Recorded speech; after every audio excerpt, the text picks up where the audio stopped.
Good morning all of you. शिक्षा सप्तक में आपका स्वागत है। आज हम लोग application of moles in chemical calculation की तीसरी क्लास प्रारंभ करेंगे। पहले की जो दोनों क्लासेज हैं उन क्लास में हम लोगों ने सीखा कि मोल है क्या, मोल के यूज क्या है, मोल हम निकालते कैसे हैं, मोल की इम्पोर्टेंस क्या है, अगर केमिकल इक्वेशंस दी हैं तो वहाँ पर मोल कैसे अप्लाई हो रहा है, प्रिंसिपल ऑफ एटम कंजर्वेशन क्या होता है। तो जो भी बच्चे नए हैं वो प्लीज़ पीछे की वीडियो आप देखिएगा तो फिर चीज़ें आपको समझ में आएंगी। अगर वीडियो आपको पसंद आता है तो चैनल को आप सब्सक्राइब लाइक ज़रूर कीजिएगा। हम आज यूज को थोड़ा सा आगे बढ़ाते हैं, क्वेश्चन से हम इसके एप्लीकेशन को क्लियर करते हैं, कॉन्सेप्ट को क्लियर करते हैं। हमारे पास क्वेश्चन है, from 200 mg of CO2 10 to the power 21 molecules are removed, how many moles of CO2 are left। इन्होंने कहा कि 200 मिलीग्राम कार्बन डाइऑक्साइड थी जिसमें से 10 की घात 21 एटम रिमूव्ड हो गए, मॉलिक्यूल्स रिमूव्ड हो गए। 10 की घात 21 मॉलिक्यूल्स रिमूव्ड कर दिए गए, तो आपके पास नंबर ऑफ मोल CO2 का कितना बचा, कितना नंबर ऑफ मोल CO2 बची। यहां ध्यान से देखते हैं हम, CO2 का हमारे पास वेट दिया गया है 200 mg, तो यहां से हम total number of mole of CO2 निकाल लेंगे।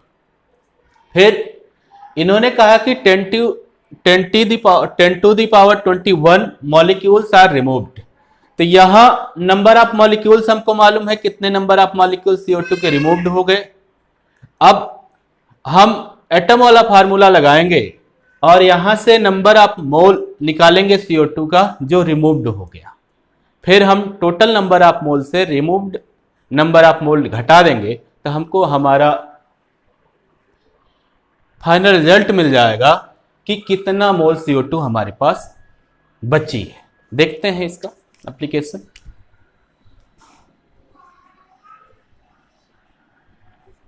CO2 है आपके पास, इसका वेट दिया इन्होंने 200 mg। जैसे ही आप मोल निकालने की बात करते हैं तो आप इसकी यूनिट को जरूर चेक कीजिएगा। वेट में आपने कहा कि जो वेट हम रखेंगे मोल निकालने के लिए उसकी यूनिट ग्राम होगी, जबकि ये वेट मिलीग्राम में है। इसको तुरंत आप ग्राम में यही चेंज कर लीजिए, 200/1000, तो ये ग्राम हो गया, ये हो गया 0.2 ग्राम। तो आपका वेट CO2 का मालूम हो गया 0.2 ग्राम। मॉलिकुलर वेट जो CO2 का होता है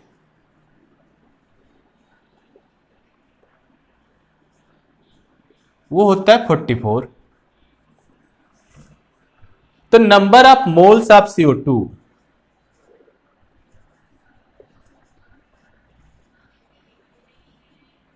CO2 molecule equal to weight gram में अपन मॉलिकुलर वेट ऑफ CO2। तो वेट ग्राम में आपका है 0.2, अब मॉलिकुलर वेट है आपका 44, ये हो गया आपका 0.1/22। इसको आप अगर सिंपल करेंगे तो 0.004 एंड 5 ये आपको मिलने वाला है। करके देखिएगा। आगे देखते हैं, ये तो हमको total number of moles CO2 का मालूम हो गया कि CO2 हमारे पास टोटल कितने मोल में है। अब इन्होंने कहा कि जो CO2 हमारा है, CO2 इसके 10 to the power 21 molecule removed हो गए, तो हम लोग देखेंगे कि कितना number of mole CO2 removed हो गई। अब नंबर ऑफ मोल हमको निकालना है नंबर ऑफ मॉलिक्यूल से, तो नंबर ऑफ पार्टिकल्स वाला फार्मूला लगाएंगे मोल्स का। तो नंबर ऑफ मोल्स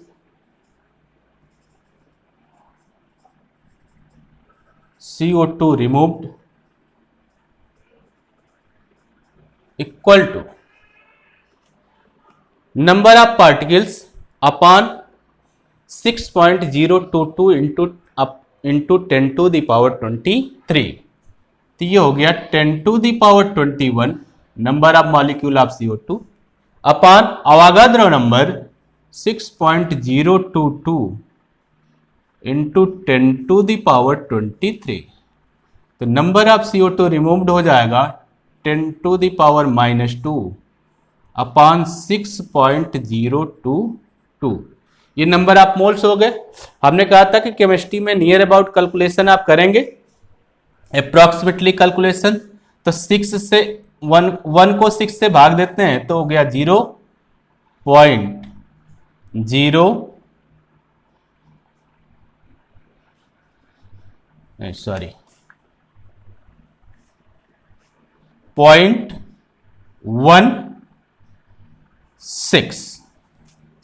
चलेगा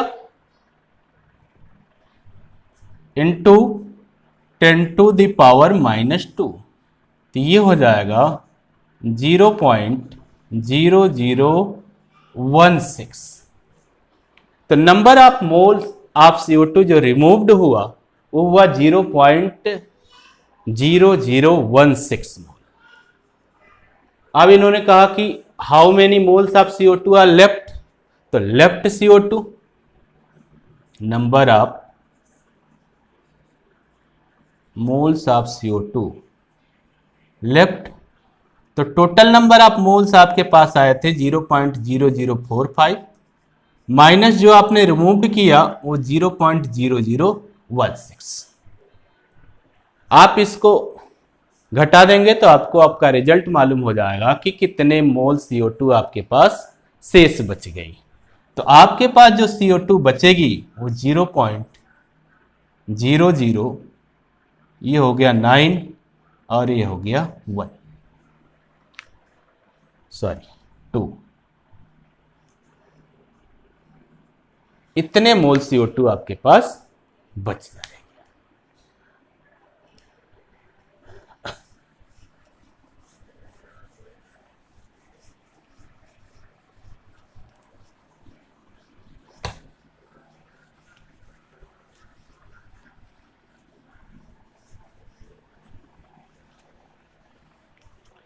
अगला क्वेश्चन देखते हैं। Calculate the number of sulphate ion and its weight in 100 ml of 0.001 molar H2SO4। Calculate the number of sulphate ions and its weight in 100 ml of 0.001 molar H2SO4। अब आपको जो question में कह रहा है, क्वेश्चन जो है आपका उसमें आपको दिया गया है 100 ml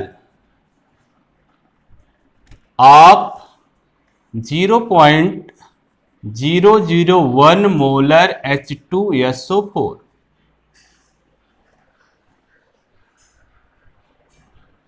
अब आपसे पूछा जा रहा है कि नंबर ऑफ सल्फेट आयन बताइए और उसका वेट बताइए।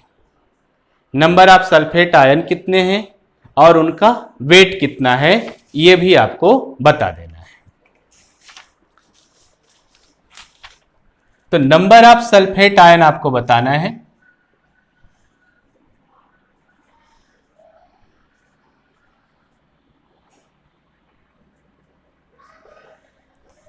नंबर ऑफ सल्फेट आयन आपको बताना है और इसका वेट भी आपको बताना है। वेट सल्फेट आयन का कितना होगा यह भी आपको बताना है। ये चीज आपको गिवन है। और ये दोनों बताना है। तो क्वेश्चन आप समझ गए। आपके पास 100 ml आप 0.001 मोलर H2SO4 है। ये कह रहे हैं कि नंबर ऑफ सल्फेट आयन कितने हैं ये बता दीजिए। दूसरा आप बता दीजिए कि ये जो सल्फेट आयन है उसका वेट कितना होगा, ये आप बता दीजिए। क्वेश्चन शुरू करते हैं। अब हम लोग देखते हैं कि हमारे पास वॉल्यूम दिया हुआ है और मोलरिटी दी हुई है। वॉल्यूम और मोलरिटी अगर हमारे पास मालूम है तो हम नंबर ऑफ मोल्स निकाल सकते हैं। शर्त यह होती है कि वॉल्यूम लीटर में होना चाहिए। तो हम लोग जो हमारा ml का वॉल्यूम है इसको हम लीटर में चेंज करेंगे और हम मोल निकालेंगे, इससे नंबर ऑफ मोल निकालते हैं। तो number of moles of H2SO4 molecule, H2SO4 का जो नंबर ऑफ मोल हो जाएगा वो वॉल्यूम हमको लीटर में चाहिए, तो 100/1000, तो ये हो जाएगा 0.1 लीटर वॉल्यूम हो जाएगा। तो 0.1 इंटू मोलरिटी, मोलरिटी आपके पास है 0.001। तो number of moles of H2SO4 हो गए 0.0001। इतना नंबर ऑफ मोल H2SO4 आपको मिल गया। अब ये कह रहे हैं कि इसमें जो सल्फेट आयन है वह सल्फेट आयन के नंबर ऑफ सल्फेट आयन बता दीजिए, मतलब कितने नंबर ऑफ सल्फेट आयन है। अब देखिए प्रिंसिपल ऑफ एटम कंजर्वेशन लागू करते हैं इसमें। हम लोग देखते हैं कि 1 मॉलिक्यूल H2SO4 में हमारे सल्फेट आयन कितने हैं। जितने sulphate ion 1 molecule of H2SO4 में होंगे उतना ही 1 मोल ऑफ H2SO4 में सल्फेट आयन की मोल संख्या होगी। देखते हैं। अब यहां सल्फेट आयन H2SO4 में हम लोग अगर देखते हैं तो एक सल्फेट आयन है, 1 सल्फेट आयन है। तो हम लोग कहेंगे कि 1 मॉलिक्यूल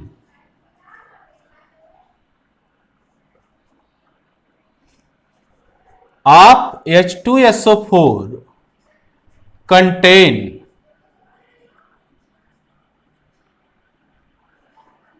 1 सल्फेट आयन।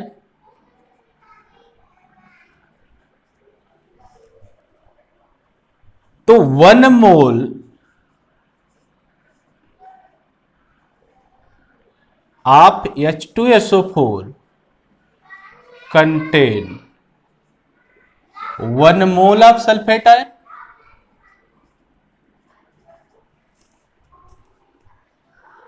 हमने ये बताया कि एक मॉलिक्यूल H2SO4 जितना सल्फेट आयन रखेगा 1 मोल ऑफ H2SO4 उतना ही मोल सल्फेट आयन रिप्रेजेंट करेगा। तो हम लोगों ने कहा कि 1 molecule of H2SO4 contains 1 sulphate ion. तो 1 mole of H2SO4 contains 1 mole of sulphate ion. Principle of atom conservation.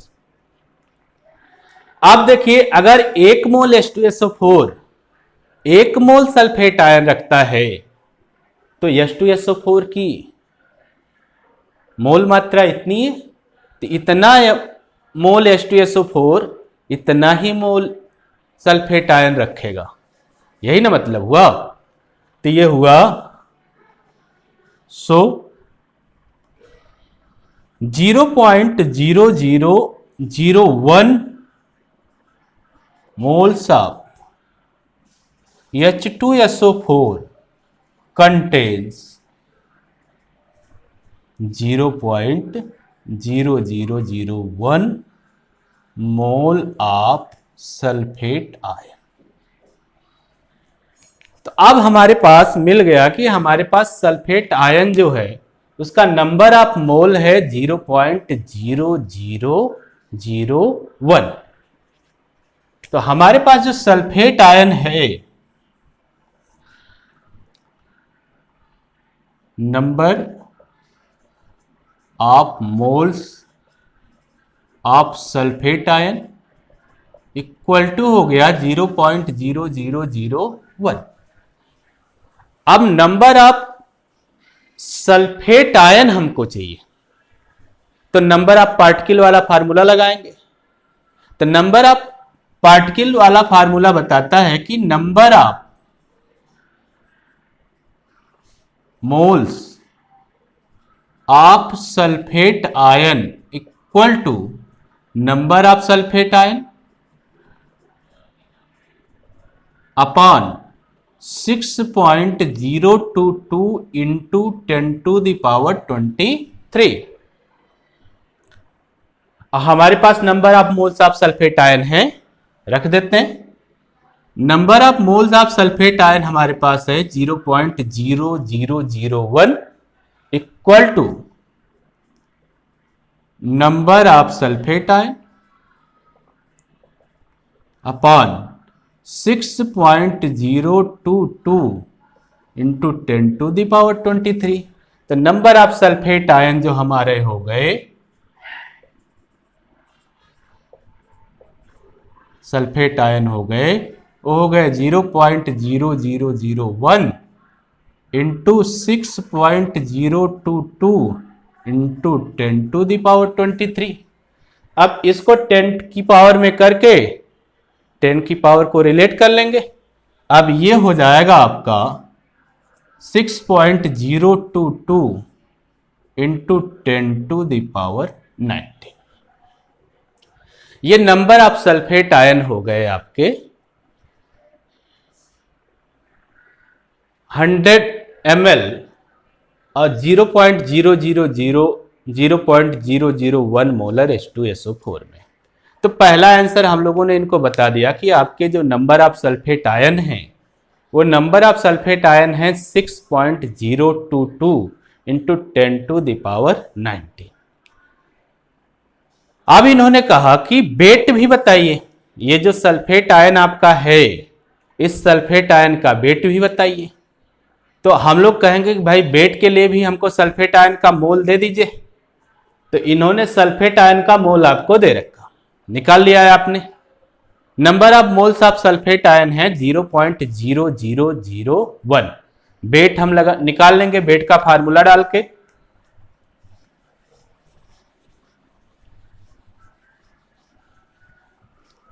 तो सेकेंड जो सोल्यूशन हम लोग करेंगे, सेकेंड का जो आंसर करेंगे वो लिखेंगे number of moles of sulphate ion. Mole निकालना है, मोल से वेट निकालना है, तो वेट का फार्मूला, वेट ग्राम में किसका, सल्फेट आयन का, upon molecular weight of sulphate ion. अब सल्फेट आयन का मॉलिक्यूलर वेट जब आप रखेंगे तो सल्फर का एटॉमिक वेट है 32, ऑक्सीजन का 16 होता है, तो 4 ऑक्सीजन है तो 64 हो गया। माइनस चार्ज ऐड हो जाएगा इसमें तो +2, तो ये हो गया आपका 98। आप इसका जो मॉलिक्यूलर वेट रखेंगे हो गया 98। अब आप इसको कैलकुलेट कर सकते हैं। 0.0001 equal to weight of sulphate ion upon 98। ये हो गया वेट ऑफ सल्फेट आयन, हो गया आपका 0.0098 ग्राम। इसको आप लिख सकते हैं 9.8 इंटू 10⁻³ ग्राम। ये सल्फेट आयन का वेट हो गया। तो आपने नंबर ऑफ सल्फेट आयन निकाल लिए, नंबर ऑफ बेट निकाल लिया। आपको मोल्स के एप्लीकेशन में पहली क्लास में बताया गया था कि मोल रिलेट करता है चीजों को, कैसे रिलेट करता है, इन क्वेश्चनों से आप उसको ध्यान से समझें। अगला क्वेश्चन देखते हैं हम लोग।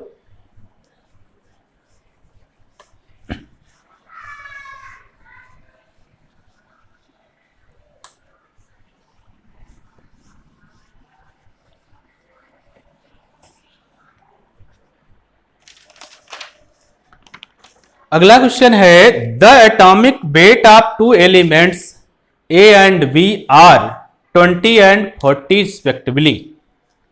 The atomic weight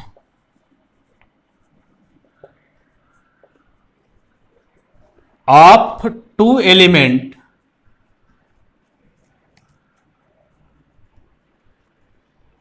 A and B are 20 and 40 respectively.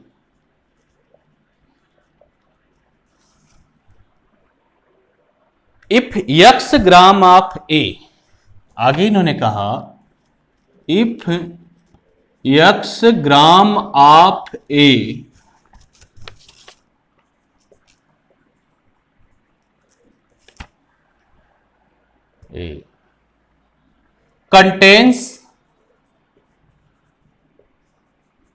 contains y atoms, how many atoms are present in 2x gram of B? How many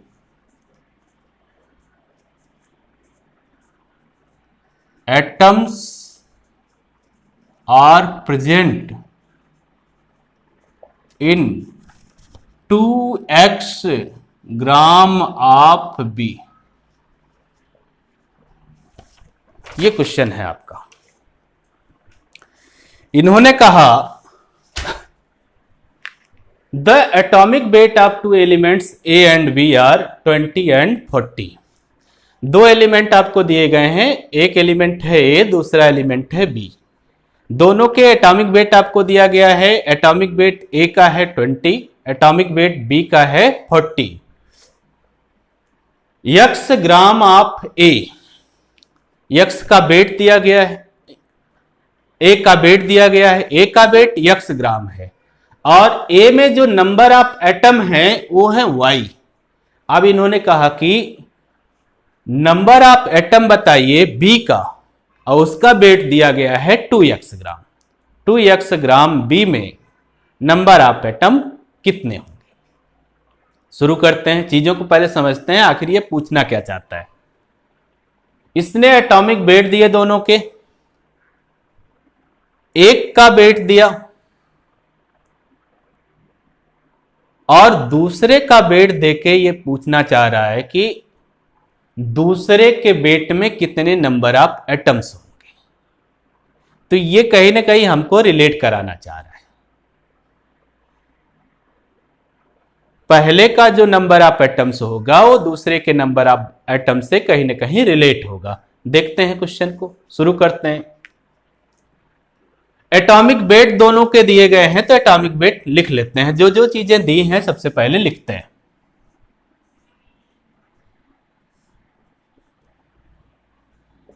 atomic weight of A equal to 20, atomic weight of B equal to 40। अब इसने question को ए से शुरू किया। ए का इसने wait दिया और उसमें नंबर ऑफ पार्टिकल दिए। अब बी का वेट देकर नंबर ऑफ पार्टिकल हमसे पूछ रहा है। अब ए का जो वेट दिया उससे हमको नंबर ऑफ पार्टिकल लेके निकालने होंगे, लेकिन हम वेट से डायरेक्ट नंबर ऑफ पार्टिकल्स नहीं निकाल सकते किसी के। तो हम वेट को सबसे पहले चेंज करेंगे मोल में, फिर मोल से हम निकालेंगे नंबर ऑफ पार्टिकल। बात हम लोग एक ही करते हैं। ए का जो वेट दिया इसने वो दिया x ग्राम, इसका एटॉमिक वेट जो है वो है 20। इसमें number of moles of atom A atom equal to हो जाएगा x/20। और नंबर ऑफ मोल से हमको नंबर ऑफ एटम निकालने हैं। जब हमको नंबर ऑफ एटम निकालने होंगे मतलब नंबर ऑफ पार्टिकल्स निकालना होगा, तो मोल का फार्मूला हम नंबर ऑफ पार्टिकल वाला लिखेंगे। तो फार्मूला हम लोग नंबर ऑफ पार्टिकल वाला लिखें तो लिखेंगे number of moles of atom A equal to number of atoms of A upon 6.022 into 10⁻23। यहां से जो नंबर ऑफ मोल आपको निकल के आएगा ए का, वो निकल के आएगा, नहीं हमको नंबर ऑफ एटम्स निकालना, सॉरी। तो नंबर ऑफ मोल्स आपने निकाल लिया, number of moles of A आपने निकाल लिया x/20। तो ये हो गया x/20 equal to number of atoms of A upon 6.022 into 10⁻23। तो यहां से आपका number of atoms of A equal to हो गया x/20 इंटू 6.022 इंटू 10⁻23। ये हुआ number of atoms of A. कि जो आपका ए एलिमेंट है उस एलिमेंट में नंबर ऑफ एटम कितने हैं। तो एलिमेंट ए में आपके नंबर ऑफ एटम्स हो गए x/20 इंटू 6.022 इंटू 10⁻23। अब आगे वाले को देखते हैं, बी वाले को, और ये जो नंबर है ये कहीं ना कहीं उससे रिलेट होगा। देखते हैं। एक चीज और इसने कहा कि जो if x gram of A contains y atoms, तो जो नंबर ऑफ एटम्स आपने ए एलिमेंट का निकाला वो टोटल है y। इसने कहा कि y एटम्स, ये कंटेन्स y एटम्स, तो ये जो नंबर ऑफ एटम्स आप ये निकला, ये इसने कहा कि ये y है। तो y इक्वल टू हो गया x/20 इंटू 6.022 इंटू 10⁻23। ये आपका y इन्होंने दिया है। आगे देखते हैं बी के लिए।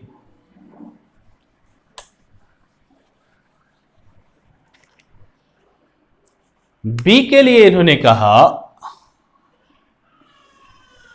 कि बी का जो वेट इन्होंने दिया वो दिया 2x gram,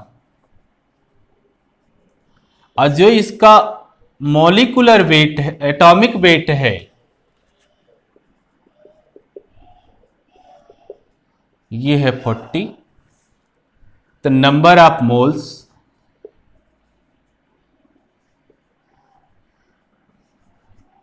of element B equal to हो जाएगा 2x/40 इक्वल टू हो गया x/20। अब नंबर ऑफ पार्टिकल्स यहां के भी निकालने थे, तो नंबर ऑफ पार्टिकल्स आपको निकालने के लिए नंबर ऑफ मोल्स निकालना था, और नंबर ऑफ मोल्स जब आपने निकाल लिया तो नंबर ऑफ पार्टिकल आप यहां से निकालेंगे। अब नंबर ऑफ पार्टिकल्स जो होंगे number of atoms, of element B equal to, अब ध्यान से अगर हम लोग देखें तो जो नंबर ऑफ मोल निकल के आए हैं बी के, वही नंबर ऑफ मोल निकल के आया था ए का भी। तो जो नंबर ऑफ पार्टिकल ए के निकल के आए हैं, वही नंबर ऑफ पार्टिकल निकल के आएंगे बी के। तो नंबर ऑफ पार्टिकल बी के जो हो जाएंगे, वो हो जाएंगे x/20 इंटू 6.022 इंटू 10⁻23। वही नंबर ऑफ एटम्स बी के भी निकल के आए जो नंबर ऑफ एटम्स ए के थे, क्योंकि नंबर ऑफ मोल दोनों के सेम हो गए। अब आप देखें कि ये जो नंबर ऑफ एटम्स आपने निकाला था, ये था y, तो इसकी जगह पे आप y भी लिख सकते हैं। तो number of atoms of B particle is also equal to y।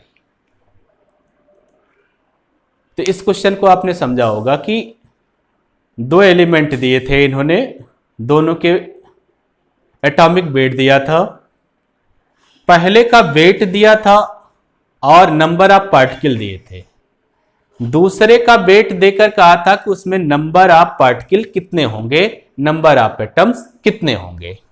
तो पहले का आपने वेट लिया और आपने कहा कि नंबर ऑफ पार्टिकल हम निकालेंगे इससे। तो नंबर ऑफ पार्टिकल निकालने के लिए आपने क्या किया कि वेट से मोल निकाला, फिर मोल से आपने नंबर ऑफ पार्टिकल निकाला, दूसरे के वेट से उसका नंबर ऑफ मोल निकाला।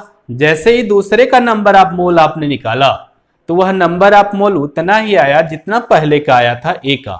तो आपने कहा कि जब नंबर ऑफ मोल दोनों पार्टिकल के सेम हैं, तो नंबर ऑफ एटम्स भी दोनों पार्टिकल में सेम होंगे। तो जितना number of atoms particle A में है, उतना ही number of atoms particle B में होगा।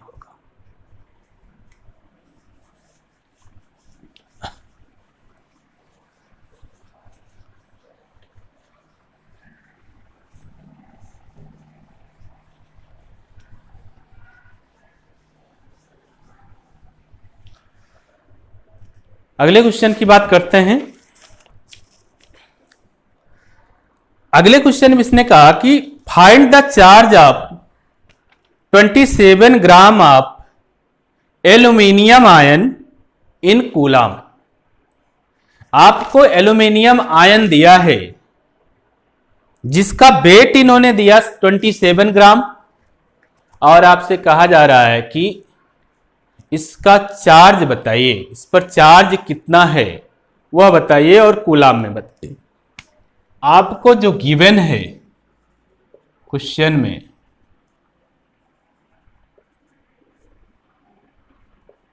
एल्यूमिनियम आयन है, इसका वेट आपको दिया गया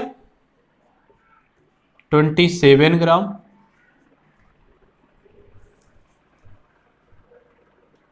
चार्ज पूछा जा रहा है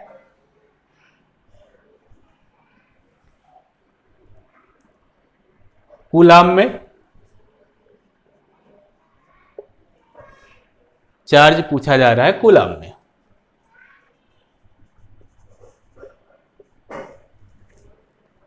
चार्ज पूछा जा रहा है कूलम में। अब हम लोग कहेंगे कि चार्ज निकालने से पहले हम लोग नंबर ऑफ आयन तो निकाल लें, क्योंकि चार्ज जो होगा वो आयन पर होगा, और एक आयन पर चार्ज है +3। तो +3 को जब हम कूलम में करेंगे, क्योंकि ये पॉजिटिव चार्ज है, तो +3 का जब चार्ज हम कूलम में निकालेंगे तो 3 इंटू 1.6 इंटू 10⁻⁻90 कूलम, ये 1 आयन पर चार्ज होगा। तो अब जब टोटल नंबर ऑफ आयन हमको मिल जाएंगे, तो 1 आयन के चार्ज से हम टोटल नंबर ऑफ आयन को अगर मल्टीप्लाई करेंगे, गुणा करेंगे, तो हमको टोटल चार्ज मिलेगा। एल्युमिनियम आयंस पर टोटल चार्ज कितना है ये मिलेगा। अब नंबर ऑफ एल्युमिनियम आयन निकालने के लिए हमको वेट मालूम है। वेट से हम नंबर ऑफ आयन निकाल नहीं सकते डायरेक्ट, तो हमको वेट से सबसे पहले मोल निकालना होगा, फिर नंबर ऑफ एल्युमिनियम आयंस निकालने होंगे। तो यहां प्रोसेस आप समझिए। एल्युमिनियम आयन का वेट दिया था, वेट से आप नंबर ऑफ मोल्स निकालेंगे, फिर मोल जब आप निकाल लेंगे तो आपको मिलेगा नंबर ऑफ एल्युमिनियम आयन। जब आप नंबर ऑफ एल्युमिनियम आयन निकाल लेंगे तो फिर यहां से आपको चार्ज मिल जाएगा कि चार्ज कितना है। आगे बढ़ाते हैं प्रोसेस को। हमारे पास वेट है, हम नंबर ऑफ मोल निकालते हैं एल्युमिनियम आयन का। Number of moles of aluminium ion equal to weight gram में upon atomic weight of aluminium. Aluminium का एटॉमिक वेट 27 होता है, तो नंबर ऑफ मोल्स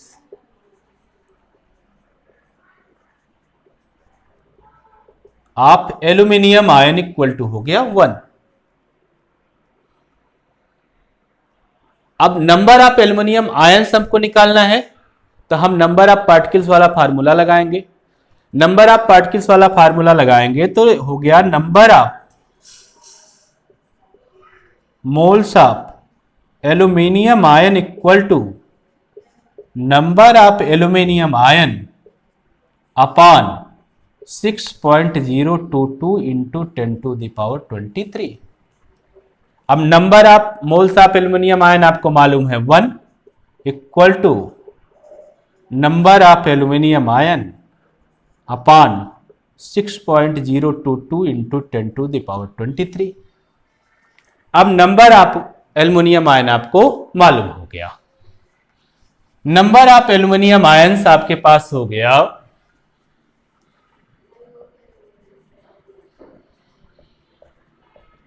6.022 इंटू 10⁻23। अब आपको नंबर ऑफ टोटल चार्ज निकालना है, टोटल चार्ज कूलाम में निकालना है। तो आप कहेंगे कि एक आयन का जो चार्ज है वो है +3, तो कूलाम में जो चार्ज उसका होगा वो होगा 3 इंटू 1.6 इंटू 10⁻⁻90, कि प्लस चार्ज प्रोटॉन का चार्ज हो जाएगा 1.6 इंटू 10⁻⁻90। तो अब टोटल चार्ज के लिए टोटल नंबर ऑफ आयन से आप गुणा करेंगे, तो आप लिखेंगे बिकॉज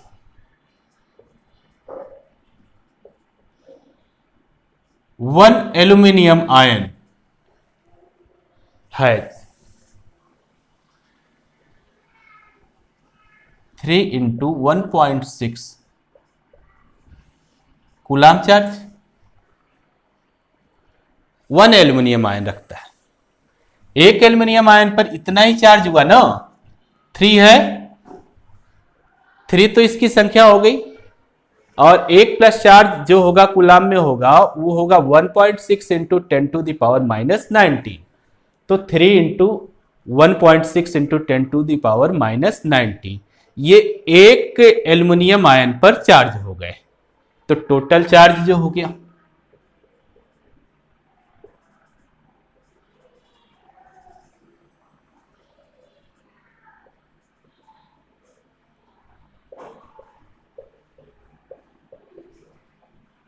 ये हो गया 3 इंटू 1.6 इंटू 10⁻�19। एक एल्युमिनियम आयन का चार्ज है, तो total number of aluminium ion है आपके पास 6.022 इंटू 10⁻23। अप्रॉक्सीमेटली कैलकुलेशन आप यहां करते हैं, इन दोनों का आप करें तो 10⁻4 हो जाएगी, और इसका गुणा 4.8 इंटू 6.022 इंटू 10⁴ कूलम। यहां अप्रॉक्सीमेटली 6 से आप गुणा कर लें, 48, 6 चौके 24, 4 28, जो भी हो अप्रॉक्सीमेशन लगा देते हैं, इंटू 10⁵ कूलम। ये आपका आंसर हो गया कि इतना कूलम आवेश होगा एल्युमिनियम के आयंस पर। एल्युमिनियम के जो आयंस हो गए उन पे टोटल नंबर ऑफ चार्ज इतना कूलम होगा।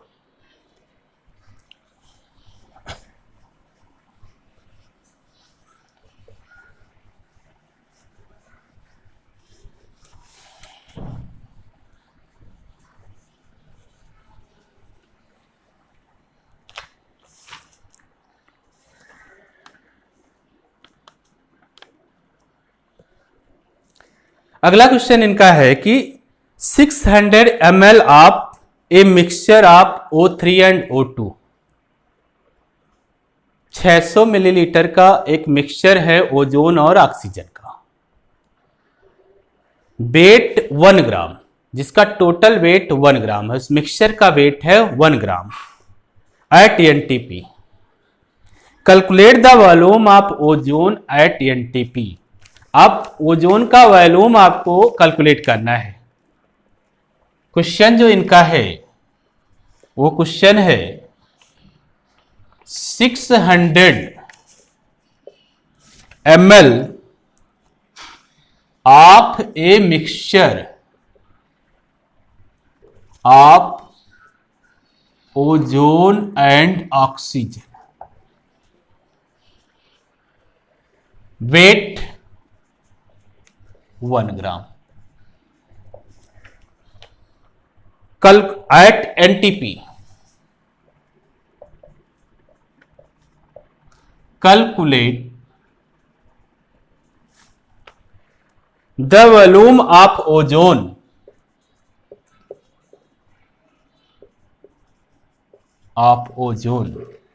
Eight NTP। क्वेश्चन फिर से पढ़ते हैं, समझते हैं क्वेश्चन कह क्या रहा है। क्वेश्चन में इसने कहा कि 600 ml का एक मिक्सचर है ओजोन और ऑक्सीजन का, जिस मिक्सचर का NTP पर वेट जो है वह 1 ग्राम है। अब इन्होंने कहा कि इस मिक्सचर में ओजोन का वॉल्यूम कितना होगा, यह बता दीजिए। टोटल वॉल्यूम दिया है ओजोन और ऑक्सीजन का, टोटल वेट दिया है ओजोन और ऑक्सीजन के। अब पर्टिकुलर ओजोन का वॉल्यूम पूछ रहा है कि ओजोन का कितना वॉल्यूम है, ये बताइए। ध्यान से आप देखें, टोटल वॉल्यूम और टोटल वेट।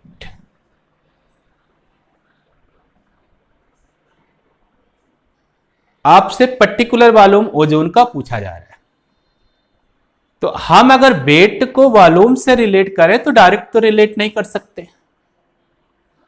वॉल्यूम को वेट से डायरेक्ट रिलेट नहीं कर सकते, हमको मोल पर आना पड़ेगा।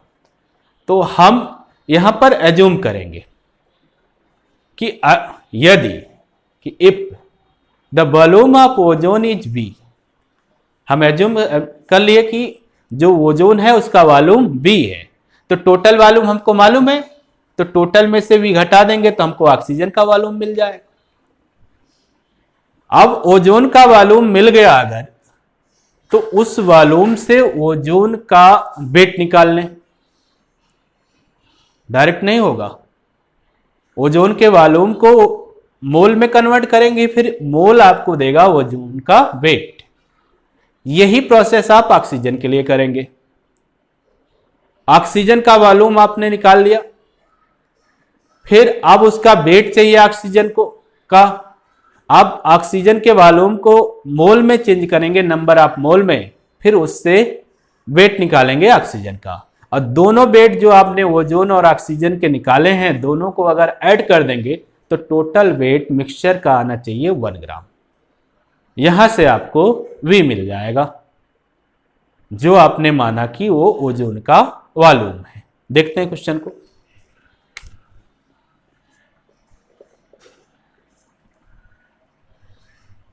मिक्सचर है आपका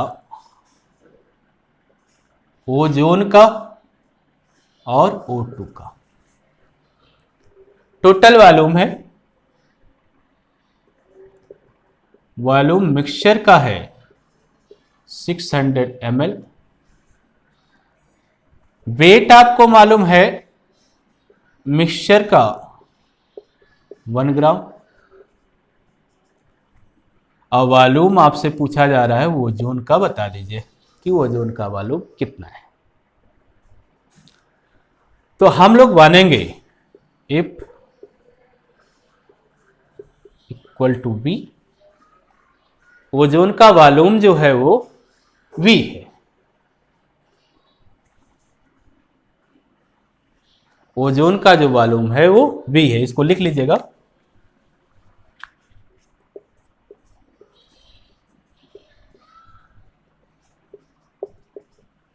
V, तो वॉल्यूम ऑफ ऑक्सीजन हो जाएगा। टोटल वॉल्यूम आपका है 600 ml, और आपने ओजोन का वॉल्यूम मान लिया कि V ml, तो ऑक्सीजन का हो जाएगा 600 माइनस V ml। अब आपको वेट निकालना है ओजोन का, अब वेट निकालना है ऑक्सीजन का। तो डायरेक्ट तो निकाल नहीं सकते, मोल में कन्वर्ट करके आप वेट निकालेंगे। देखें कैसे। वेट आपको निकालना है ओजोन का, तो number of moles of ozone equal to हो जाएगा, वॉल्यूम आपको मालूम है तो वॉल्यूम वाला फार्मूला हो जाएगा। वॉल्यूम लीटर में, यहां इस बात का ध्यान दीजिएगा, वॉल्यूम आपको चाहिए लीटर में, तो वॉल्यूम आपका ml में है, तो ml को अगर आप लीटर में बनाएंगे तो V/1000, अब लीटर में हो गया, अपॉन 22.4। तो नंबर ऑफ मोल्स जो इसके निकल के आएंगे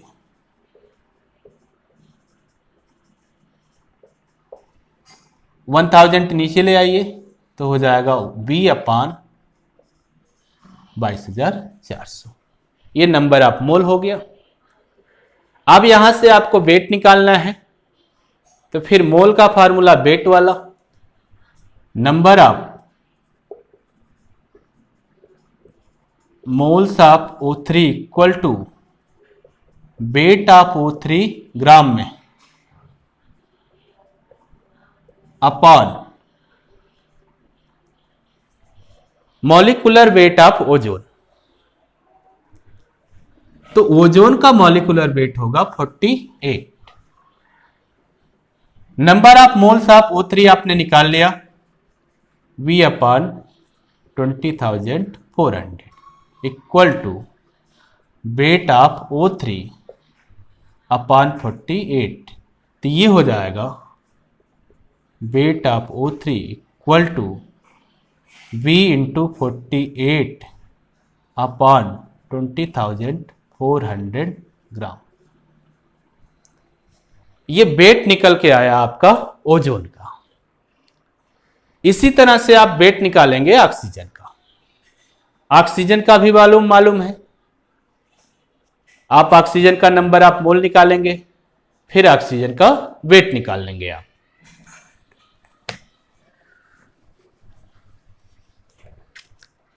दूसरा, number of moles of oxygen molecule. Oxygen का वॉल्यूम आपको मालूम है 600 माइनस V ml में है, तो इसको 1000 से भाग दे देंगे तो लीटर में हो जाएगा, अपॉन 22.4। तो इसका नंबर ऑफ मोल जो निकल के आएगा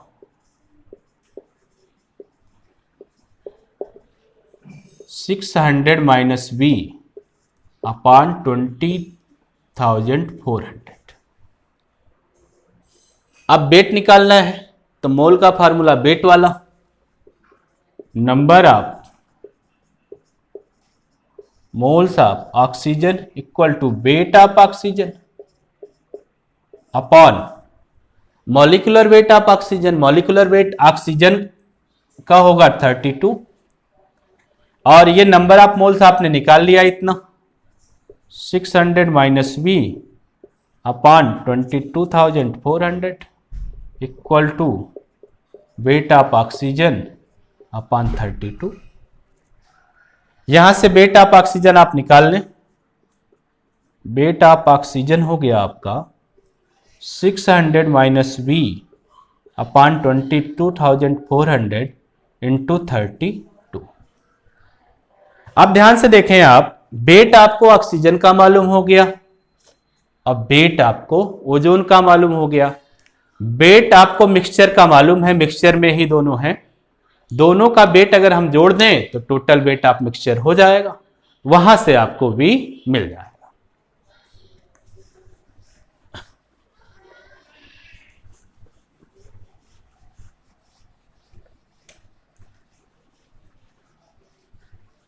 देखते हैं इसको। Weight of ozone plus weight of oxygen equal to हो जाएगा वेट ऑफ मिक्सचर, यही ना होगा। तो वेट ऑफ ओजोन आपने निकाला 48V अपॉन 22,400। अब वेट ऑफ ऑक्सीजन आपने निकाला 600 minus V into 32 upon 22,400 equal to 1 gram. अब यहां से जब आप इसको और सरल करेंगे 48V प्लस ये हो जाएगा 6 दूना 12, 6 त्रिक 18 माइनस 32V इक्वल टू 1।